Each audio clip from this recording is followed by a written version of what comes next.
signed a 2-year, $122 million extension through 26-27 season where he'll be 36 years old.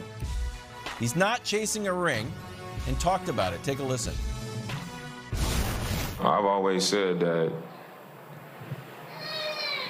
if I do something that goes against who I am and say I do end up winning, I know me better than any of y'all know me. So I'd be happy with it because I don't think anybody wouldn't be happy being a champion, but it wouldn't be as fulfilling to me as I would want that moment to be. And because of how I feel about that, you know, I'm willing to, as long as I have an opportunity to do it, you know, a good opportunity to do it, I'm willing to go out however, you know. So that's where I've always stood, and that's where I stand. And the question is, does he have an opportunity to do it? Brew, does this decision to stay with Portland deserve more applause? I wouldn't say applause. I would say respect. I respect this decision. All right, Allen Iverson felt the same way, said the same type of stuff about leaving Philly. Russell Westbrook felt the same way about Oklahoma City, and I respect that. But in fairness, Damian Lillard, as great as he is, and we know, top 75, Hall of Famer, all that stuff, he is not on that elite level where he's got to win a ring.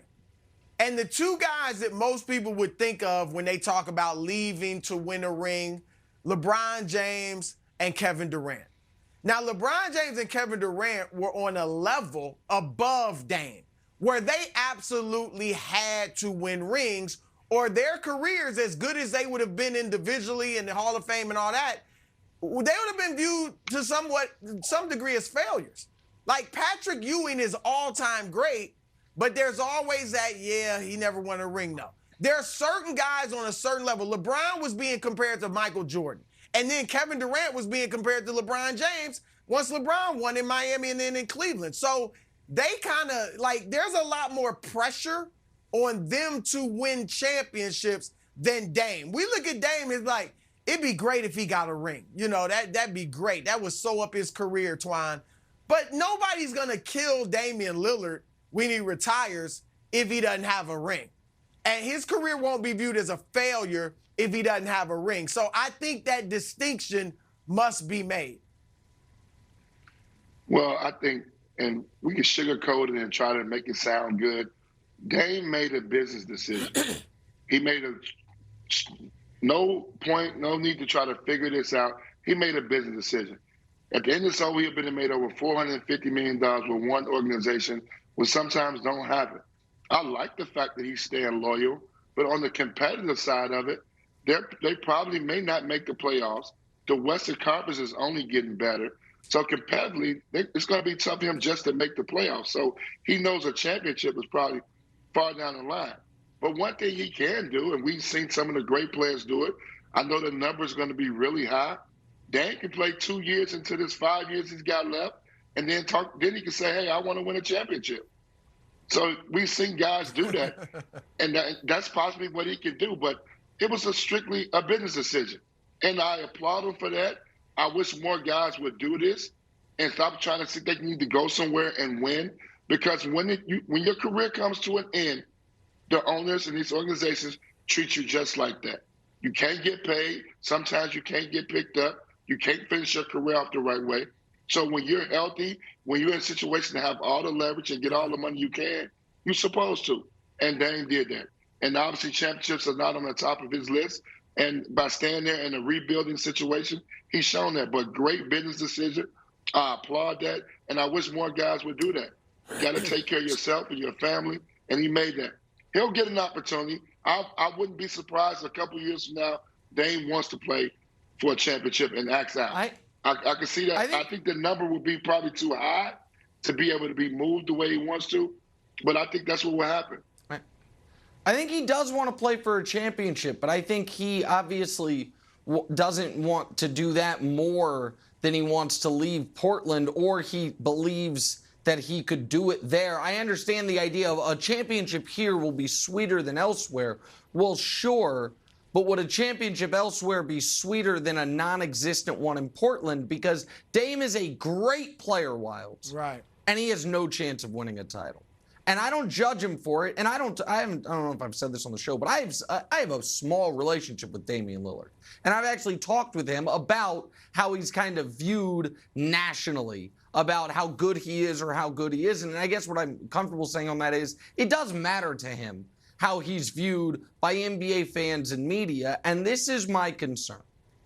It's one thing, Wilds, to be on that list of guys who never won a ring. It's another thing to be on a different list. Guys who never even made the finals. And there are some guys right now playing that were like, oh, well, Melo will never be forgotten. Maybe, maybe not. Tracy McGrady, Vince Carter. Vince, I think, is iconic in his own way. Steve Nash. And Nash has continued the career because of the coaching, and Vince has the dunking. But I'm going to give you 4 names that I think a lot of contemporary NBA guys aren't that familiar with.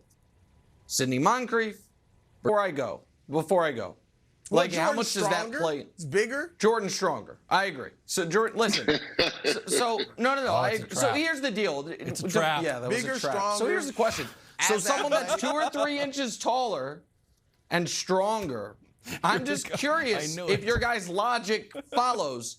So you guys are saying LeBron would cook Jordan in one-on-one because you guys' height is a big thing in these one-on-one games, evidently. Don't you dare tell me Jordan was a better athlete than LeBron. Obviously, how's Jordan going to guard him? I mean, listen, I think Jordan would beat John one-on-one. I think Ja would cook him up a bit like Kevin Johnson did and Allen Iverson did and Kobe did and a lot of guys did. Rod Strickland did. That's fine. They don't always have Scottie Pippen and Dennis Rodman there to help you out when you get beat off the dribble. That's fine, though. But I'm just curious. Wilds, I wasn't even going to go here with it. I wasn't. We did this already. I didn't mention the man's name. But Antoine and Brew seem really, really concerned about height, strength, and athleticism. So if there's a bigger, stronger, more athletic guy in LeBron James, are Brew and Antoine in that one-on-one matchup? I'm going to go ahead and say LeBron is a touch more athletic, or at least it's a draw. And I understand Jordan was Paul Bunyan, but he is not taller than LeBron James. He is not stronger than LeBron James. No, I'm just curious. You guys, I didn't hear lateral quickness once in the Ja Morant discussion. I didn't hear it. This is not hate. I'm just curious. Lateral quickness is everything in one-on-one. You better have some lateral quickness. That's crazy that it's everything because you've talked about this. Hold on, wait. You've talked about this multiple times on this show, and lateral quickness, which I agree is important, didn't get mentioned once. We talked about height, strength, and athleticism. Everything. So I'm just curious. Again, I'm just a man asking questions. Think of me as Larry King. I'm just curious. Does it apply in a LeBron Jordan debate? I'm just curious in a one-on-one. I'm gonna take you back. Tell him. Let me take you to a neighborhood. This is how we do with one-on-ones. Obviously, you look for size. You look for the ideal matchup. That's an ideal matchup. Michael versus LeBron. Probably 2 inches on the height. Body type, LeBron's a little bit more, looks a little bit more. It depends. I'll take that bet.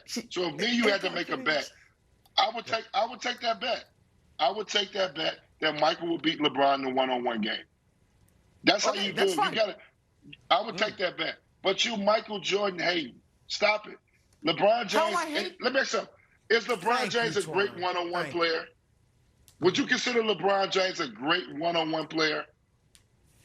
Great one-on-one player? Yes, would you compare? Not one of the 5 best one-on-one players ever. No. Okay, then. So he's not going to be able to beat Jordan Michael one-on-one. Michael Jordan is the greatest one-on-one player. Okay, guys. So he's not going to be able to beat him. Hold on. That's fine, guys. Wilds, you can be the judge here. Did I ever say LeBron would beat Michael Jordan one-on-one? I don't remember saying that. It sounded like it. Yeah. Know. You strongly implied it. Listen, I don't know how we went from Ja to LeBron. Because I don't know how we went from Ja to LeBron. Here's why. I'll tell you why. Because everything goes to LeBron, Twine, with Nick. Guys, you know fellas. Here's what happened. We all were in lockstep that Ja would get his occasionally, but Jordan would win. I didn't say. I never talked said about that. this. You guys said that. Okay, all right. Antoine thinks it'd be 11-0. By the way, Twan said Ray it'd be a Allen shutout, played right. Denzel Washington when Denzel Washington was 43 years old. That he got game seen, they actually just played. They said, throw it out, and Denzel said, let me try. And Denzel scored 2 buckets at 43 on prime Ray Allen. So I think John might get a bucket or Is two that true? on That Michael was Jordan. a real game? But that was a real game. It was scripted that he was supposed to lose 11-0. And Denzel said to Spike, if I'm going to lose 11-0, just let us play and see if I can get a bucket. And he got 2. But set that aside. One, I do try to enter these conversations with an open mind. I'm like, Antoine played in the league, won a championship, played against these guys. He knows things I don't. Naturally. Brew covered the league, pre-merger. He knows some things I don't. And I wasn't considering, Wilds, in a one-on-one matchup, how much size and strength mattered. So when they said it, just something occurred to me. That was all. That's the only thing that happened. I didn't say I think LeBron would beat Jordan one-on-one. I just was asking questions. I'm just here asking questions. Okay, so I'm gonna pivot a little bit and focus on something Antoine said, and we're gonna get off the LeBron debate. You know what my other big takeaway from this, Antoine, is how much confidence Ja had, obviously. After the soundbite that we showed, he also said that he could beat Lionel Messi in soccer. It was just confidence through the roof.